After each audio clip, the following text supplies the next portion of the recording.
Hello there, my name is Chris Fabiano, and in this video I will be covering the fingerprinting merit badge.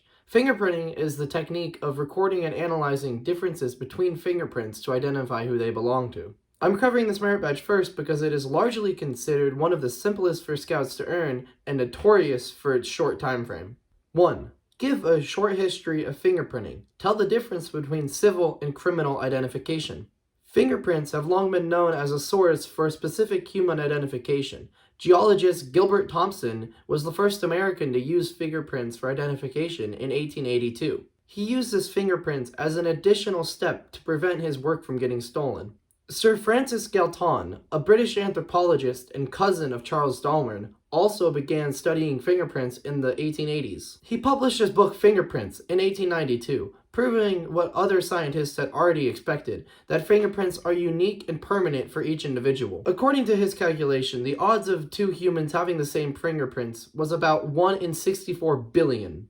Many governments started utilizing fingerprinting in the early 20th century, with the Henry classification system being utilized in England beginning in 1901. In 1903, the New York State prison system started using fingerprints to identify criminals, becoming the first agency in America to do so. Usage spread, with fingerprint bureaus being established in America in 1904, and the U.S. Army fingerprinting its soldiers beginning in 1905. With other branches following suit. Fingerprinting is generally thought of for criminal identification, where it is used to reveal people who committed crimes, but it also has a wide variety of other uses. These uses are called civil identification, which involves the general public.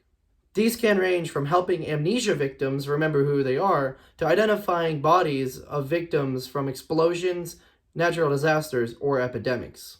2. Explain the difference between the automated fingerprint identification systems now used by some law enforcement agencies and the biometric fingerprint systems used to control access to places like buildings, airports, and computer rooms. This refers to the quick identification of specific fingerprints by machines. Biometric fingerprint systems are the stereotypical scanning of one's fingerprints as a sort of password. These can be used in banks, military bases, government buildings, and even personal phones and iPads. Automated fingerprint identification systems are used by police and government agencies to cross-match an unknown fingerprint to one in a database of millions. This allows them to find the best match out of all the prints, rather than having to look in specific categories that may or may not be correct. The difference between these two is that biometric systems are used when there is an already known and limited database of people, like certain government officials or business executives, while automated systems are used for prints that aren't known, but need to be. 3. Do the following. A. Name the surfaces of the body where friction or papillary ridges are found. The papillary ridges are found inside of your skin. Our skin has 3 layers, the epidermis, dermis, and subcutaneous tissue. The papillary ridges are located on the dermis and interconnected to the epidermis.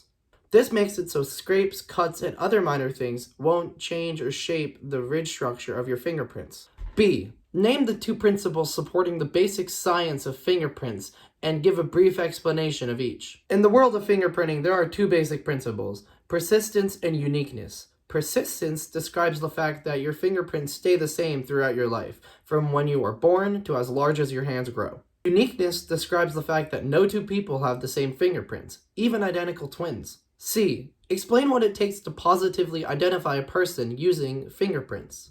In order to identify a print, the computer takes the fingerprints and notices the shapes and patterns made up of the papillary ridges. It takes this data and searches through the database of millions of fingerprints to see who it belongs to. If there are multiple close matches, it uses the more specific details of the print, like ridge endings, bifurcations, which are Y-shaped ridges, or dots, very short ridges, in a combination to find out the match. 4. Take a clear set of prints using one of the following methods. A. Make both rolled and plain impressions. Make these on an 8x-inch fingerprint identification card available from your local police department or your counselor. Here is a printout of the 8x8 fingerprinting card. I have an ink pad here, and I'm going to show you the difference between a rolled impression and a plain impression. So it's pretty simple. First, the rolled, you take your finger, put it in this ink, and then you roll it onto the paper, and it prints the fingerprint. The plain impression is just you press it on the ink, and then you press it on the paper. No rolling at all. And they both look like fingerprints to me. To fill out this card, you basically just follow the directions. It starts with your right thumb, your right index, your right middle, and then it goes to your left hand, then it goes to all left of your 4 main fingers taken at once, and all right of your 4 main fingers taken at once, and both of your thumbs. And you basically just print them out, right? So I'll show you the first one. You basically just, it says right thumb. Take your right thumb, and you print it right there. So here's what it looks like when all the fingerprints are done. You can see that the categories that have 4 prints have 4 prints in them, and the rest have their specific prints. B. Using clear adhesive tape, a pencil, and plain paper, record your own fingerprints or those of another person. I'm also going to show you requirement B because it's pretty simple. So, for pencil fingerprints, you basically just draw a bunch of ink. Oh, don't let it break. You basically just draw a bunch of ink like this, and large enough for your finger, and then you take your finger, print it on the lead, and then you place it down.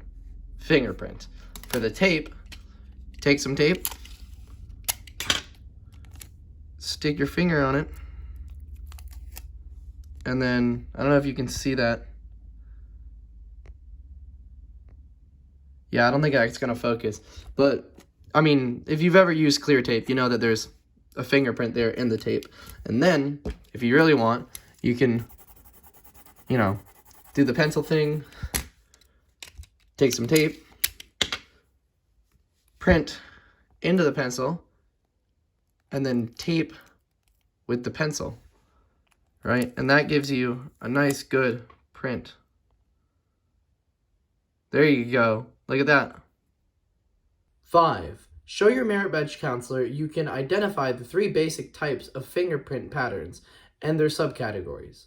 Using your own hand, identify the types of patterns you see. Based upon the pattern of the ridges, fingerprints are classified into 3 types: loops, arches, and whorls. Loops consist of the ridges going up in a spiral from one side, bending back down like they are going in a circle, but actually folding back over and exiting on the other side.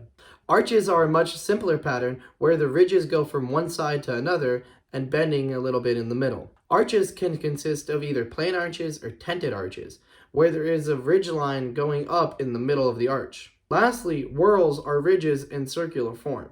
There are many subcategories for whorls, the most obvious one being the plain whorl, basically just the ridges forming a complete circle.